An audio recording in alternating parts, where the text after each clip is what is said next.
Ja, nee, maar ja, hij moet er even uit nou voor de nacht. Ja, hebben we net een coronahoen? Ik heb niet een coronahoen en ik heb zelf geen corona. Maar ja, het beestje moet er even uit en dat is elke avond verschillend. De ene avond dan, loop je om 9 uur met de hond en de avond om 10 uur. Maar ik krijg een beetje van, ja, ga je zelf naar bed of net? Hè? Dus ja, dan moet de hond er nog even uit. En dan morgen vroeg is hij weer aan de beurt.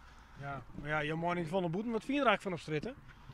Ja, het valt mij nog met de auto's. Ik zie hier nog een boel auto's langs rijden en dan denk ik van, ja, ze komen van de Leeuwen en ze moeten richting Grauw, Sneek, Heerenveen. Dus dan denk ik van, ja, die mensen die redden het allemaal niet meer. En ik heb ook een zoon en ik heb een dochter en die ben allebei 21. En die zeggen nou ook gewoon van, ja pa, wij zorgen ervoor dat we gewoon voor 9 uur bij mijn vrienden thuis binnen. En dan gaan ze om 4:30 weer naar huis. Terwijl ze normaal om 1 uur of 2, 3 komen ze thuis. Maar ja, ze zeggen van ja, vanwege die avondklok blijven we gewoon een uurtje of 2 uurtjes langer hangen.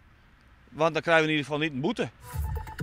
9 uur, Christian Bonenbakker met het NOS Journaal. In heel Nederland gaat op dit moment de avondklok in, die het kabinet heeft ingesteld om het aantal coronabesmettingen terug te dringen.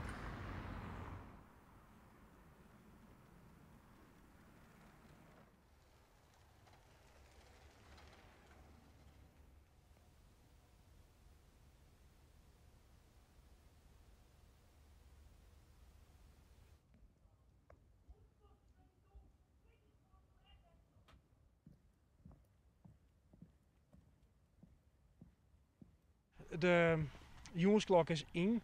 Ja. Is er voor jou persoonlijk iets verloren? Nee, want de jongens werken al in een huis. Dus ja, in die zin. En het is natuurlijk nog steeds winter. Dus daarom, ja, wat hij jongens op straat, dat zie ik in. Denk je dat het helpt? Dat het efficiënt is om zo'n mensen binnen te houden? Ja, ik denk het wel. En ik denk ook dat mensen hun wel beseffen dat er echt wat nodig is om het coronavirus voor te krijgen. Dus ik denk dat het helpt. Nou, hij je zelfs een week in de gemeente je wel stevige taal uitsprutsen. Je zei van, nou goed, we hebben hem altijd nice jongen dat er toch dingen gebeurt binnen, dat er feestjes binnen. We hebben ze op het eeg. Betekent het dan ook dat je hem deze komende nachten echt intensief controleren? Net intensief, het wordt geen klopjacht, laten we er heel eerlijk over wezen. Maar wij zullen wel de plakken waar we bekend bij binnen, daar komen we vaker te zien. Ja, dat klopt. Dus de jeugdketen, dat nog mensen binnen. Die kind misschien wel van jou naar binnen wijzen, maar die griep je in dat je hem zeggen? Nou, wij gaan bij Del en wij vregen daar, de jeugdketen kunnen we net sluiten. Maar we vregen wel heel vriendelijk van, mag dat nou zo? En daar zullen we zeker op bezien te komen.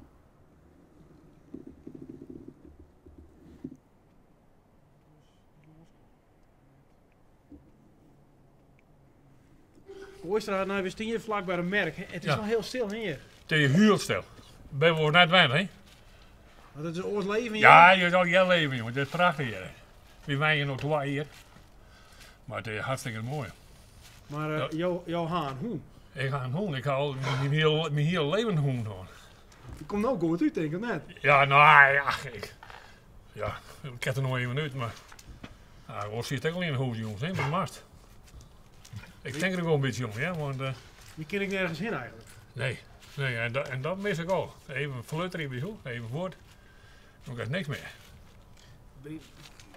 Die jongensklok, kun je het met eens wijzen dan? Ik ook. Ik vind alles wat heel bekend pakken. Nou, dan moet je gauw terug. Ja, jongen. Als je maar hier, zie je het nou? Dan heb je het donder op.